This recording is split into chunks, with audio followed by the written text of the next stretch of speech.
کندھے آج جھک گئے. میں نے بچپن سے جوانی تک اس کے ساتھ جو کچھ بھی سلوک کیا ہے اللہ کے نبی آج اس نے میری شکایت آپ سے آگے کی. اے اللہ کے نبی مجھے تو آج پتا چلا کہ میں اس کا باپ تھا ہی نہیں کبھی. میں تو اس کو نوکروں کی طرح سے پال کے بڑا کر رہا تھا. یہ بڑا ہوتا چلا گیا, اس کے شانے چوڑے ہوتے چلے گئے اور میرے شانے جھکتے چلے گئے. اے اللہ کے نبی مجھے آج احساس ہو گیا کہ یہ میرا بیٹا نہیں ہے, میں تو اس کا نوکر ہوں. لیکن اے اللہ کے نبی یہ کم سے کم اتنا ہی سوچ لیتا کہ میں اس کا پڑوسی ہوں, میری شکایت تو آ کے آپ سے نہ کرتا. اے اللہ کے نبی آج مر جانے کا لمحہ ہے کہ دعاؤں سے, منتوں سے, مرادوں سے میں نے اس کو مانگ کے پال کے اتنا بڑا کیا, اور آج یہ میری شکایت کرنے کے لیے آپ سے آیا ہے. اللہ کے نبی کا یہ عالم تھا کہ اللہ کے نبی نے یہ جملے سنے تو غصے سے بے قابو ہو گئے. صحابہ کرام کہتے ہیں کہ شاید پوری زندگی کے چند لمحے ایسے ہوں گے جس میں اللہ کے نبی کو کبھی غصہ آیا ہوگا, لیکن یہ موقع تھا کہ آپ صلی اللہ علیہ وسلم نے اس صحابی کے دامن کو پکڑا اور اسے جھٹکا دیا اور کہا چلا جاؤ یہاں سے, دور ہو جاؤ میری نظروں سے, خبردار تمہارا جو کچھ بھی ہے تمہارے باپ کا ہے, آج کے بعد کبھی اس کے بارے میں انگلی نہ اٹھانا. باپ کے مرتبے کی انتہا کو اللہ کے رسول نے اس طرح سے عیاں کیا کہ یہ سچ ہے, قانونی اعتبار سے آپ جو کچھ بھی کما رہے ہیں اس پہ آپ کا حق ہے, لیکن اس کا یہ مطلب نہیں ہے کہ آپ اپنے باپ کو حقارت کی نگاہ سے دیکھتے ہوئے تکلیفوں اور پریشانیوں میں چھوڑ دیں. صحابہ اکرام کا جب ذکر آتا ہے تو صحابہ اکرام کے بارے میں ہمیشہ سے یہ کہا جاتا ہے کہ جب صحابہ اکرام کا نام لو تو رضی اللہ تعالی عنہ لگاؤ.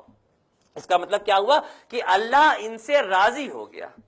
ہمارے علم میں جو چیز ہے وہ یہ بتائی گئی ہے کہ سارے کے سہارے صحابی بخشے بخشائے جنتی ہیں, ان کا کنفرمیشن اللہ کی طرف سے. یہ آپ سب جانتے ہیں اس بات کو کہ نہیں جانتے ہیں؟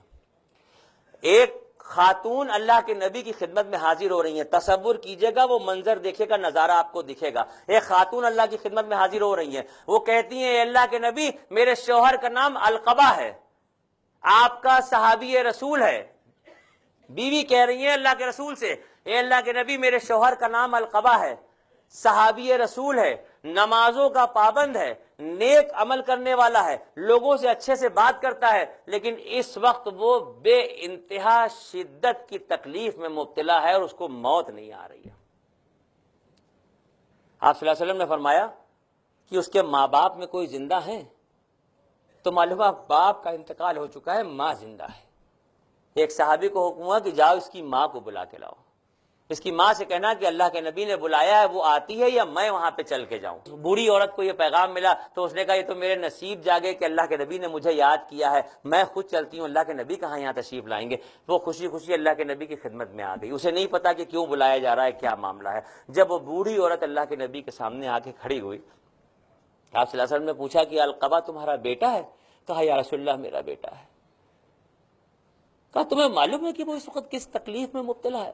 کہا یا رسول اللہ ہم کو پتا ہے کہ وہ کس تکلیف میں مبتلا ہے. آپ نے فرمایا کہ کیا یہ اچھا نہ ہوتا کہ تو اسے معاف کر دیتی. وہ بوڑھی عورت نے جس وقت اللہ کے نبی سے کہا کہ یہ اللہ کے نبی اس نے دوسروں کے کہے میں آ کے مجھ بڑھیا پہ بہت ظلم کیا ہے, اے اللہ کے نبی اس نے مجھے بہت تکلیفیں پہنچائی ہیں, دوسروں کے بہکائے میں, دوسروں کے کہے میں آ کے اس نے مجھ بڑھیا پہ بہت ظلم کیے ہیں. اللہ کے نبی میری جان آپ پہ قربان, مجھے معاف کرنے کے لیے نہ کہیے گا.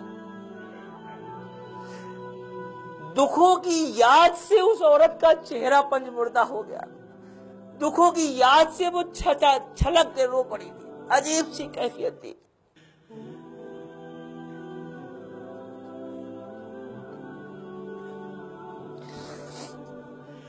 آپ صلی اللہ علیہ وسلم نے فرمایا اگر معاف کر دیتی تو زیادہ بہتر تھا.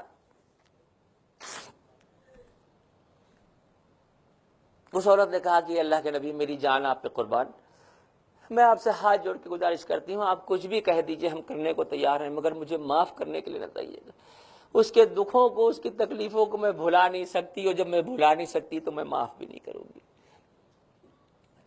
آپ صلی اللہ علیہ وسلم نے حضرت بلال کو حکم دیا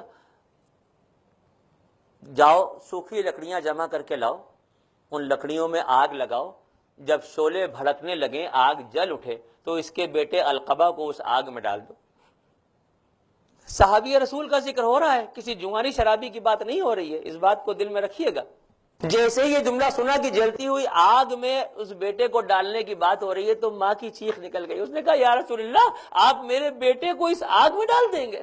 آپ نے فرمایا کہ جو لڑکا، جو بندہ، جو انسان دنیا میں اپنی ماں کو تکلیفیں پہنچائے اور ماں اسے معاف نہ کرے، قیامت کے دن اس کا حساب کتاب ہی نہیں ہوگا۔ ہر سال حج کرتے رہو، ہر سال عمرے کرتے رہو، ہر سال نمازیں پڑھتے رہو، کچھ بھی کرتے رہو، اگر کوئی شخص ایسا ہے کہ جس کی ماں اس سے ناراض ہے اور ماں اگر اسے معاف نہیں کرے گی تو پھر اس کا قیامت میں حساب کتاب ہی نہیں۔ یہ جملہ سننا تھا کہ ماں کی چیخ نکل گئی، اس نے کہا اے اللہ کے نبی، میرے لاڈلے کو، میری اولاد کو، اس نے جو کچھ بھی کیا میں اس کو معاف کرتی ہوں، آپ اسے آگ کے شعلوں میں نہ ڈالیے۔ اے اللہ کے نبی، میں آپ کو گواہ بنا کے کہتی ہوں کہ میں نے اس کو معاف کیا۔ جیسے ہی یہ جملہ اور اس بوڑھی عورت کی زبان سے نکلا ہے تو ایک آدمی گیا، معلوم کیا تو پتا چلا کہ تیماردار بتاتے ہیں کہ ابھی اچانک نہ جانے کیا ہوا اور القبہ کی زبان پہ کلمہ جاری ہوا اور اس کی روح